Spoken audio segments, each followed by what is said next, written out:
ఒక ఊరిలో ఒక రాజుగారు ఉన్నాడు.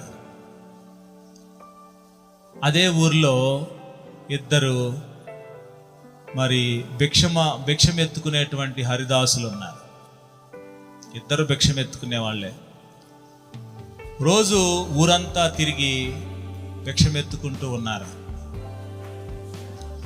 రాజుగారి ఇంటి ముందుకు వచ్చాడు ఒకడు. వాడు అంటున్నాడు, రాజుగారు ఇస్తే తినాలి, రాజుగారు ఇస్తే తినాలని చెప్పేసి అంటున్నాడు.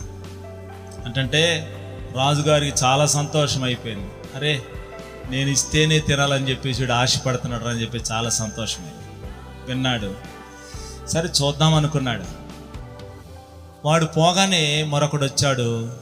వాడు భిక్షం అడుగుతూ అడుగుతూ రాజుగారింటి ముందుకు వచ్చి ఏమంటున్నాడు, దేవుడిస్తే తినాలి, దేవుడిస్తే తినాలని చెప్పేసి అంటున్నాడు. రాజుగారు ఇది కూడా విన్నాడు. దేవుడు ఇవ్వాలి, వీడు తినాలా?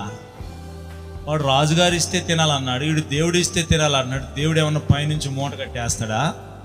దేవుడు ఎలా ఇస్తాడు వీడికి అని చెప్పేసి రాజుగారు వాడి మీద కోపం తెచ్చుకున్నాడు.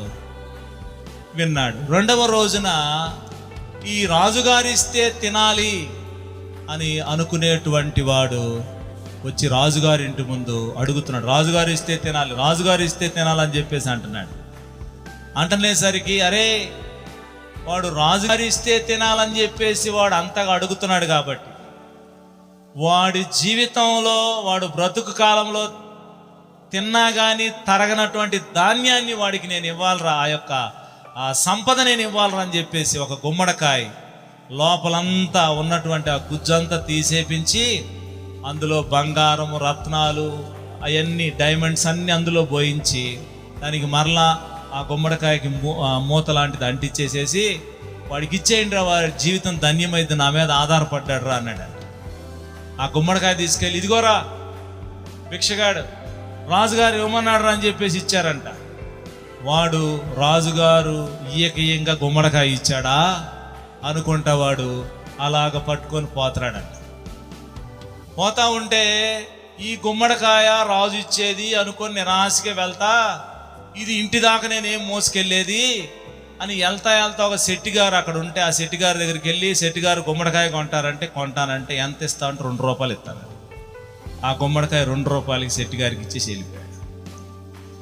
అప్పుడు ఈ దేవుడిస్తే తినాలనుకునేటువంటి వాడు రాజుగారి దగ్గరికి వచ్చి దేవుడిస్తే తినాలని రాజుగారిని అడుగుతుంటే, దేవుడు ఇస్తాడా నీకు, తింటావులే, బాగా తింటావులే అని చెప్పేసి అనుకుంటున్నాడంట రాజుగారు. పోరా అన్నట్లుగా అనుకుంటుంటే వీడు రాజుగారు ఏం సహాయం చేయలేదు కానీ దేవుని మీద ఆధారపడ్డాడు. వాడు వెళుతూ శెట్టిగారింటి ముందుకు వెళ్ళి అడుగుతుంటే శెట్టిగారు పోనీలు ఈడెవడో దేవుడి మీద ఆధారపడలేగా ఉన్నాడని చెప్పేసి ఆ గుమ్మడికాయ తీసి ఈడికి ఇచ్చారంట.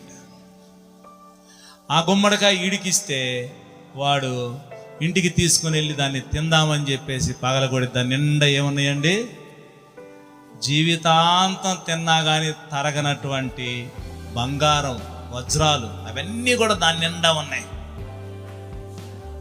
వాడు బ్రతుకే మారిపోయింది, వాడి జీవితమే మారిపోయింది. అప్పుడు తెల్లారి పొద్దున్నే మళ్ళీ ఈడు రాజుగారు ఇస్తే తినాలనుకునేటువంటి వాడు రాజుగారి దగ్గరికి వచ్చి రాజుగారు ఇస్తే తినాలంటున్నాడంట. వాడు అంటనేసరికి రాజుగారు రే అని పిలవండిరా అంటే పిలిస్తే రాజుగారి దగ్గరికి వెళ్తే నేను నీ గుమ్మడికాయ ఇచ్చావయ్యా, ఏం చేసావురా ఆ గుమ్మడికాయ అంటే, అది మోయలేక శెట్టిగారికి అమ్మేసి 2 రూపాయలకి వెళ్ళిపోయినాయా అన్నాడు. అరే, ఆ గుమ్మడికాయలు ఏమున్నాయో తెలుసా నీకు?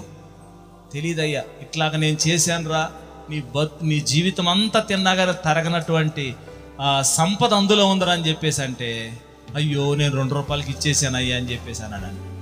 అక్కడికి వెళ్ళి పోయి అడగరా అని చెప్పేసి అంటే అక్కడికి వెళ్ళి అయ్యా నేను 2 రూపాయలకి నా గుమ్మడికాయ నాకు ఇచ్చేయండి అని చెప్పేసి అంటే, అది దేవుడు ఇస్తే తినాలనుకున్న వాడికి మేము ఇచ్చేసాంరా అని అన్నారంట.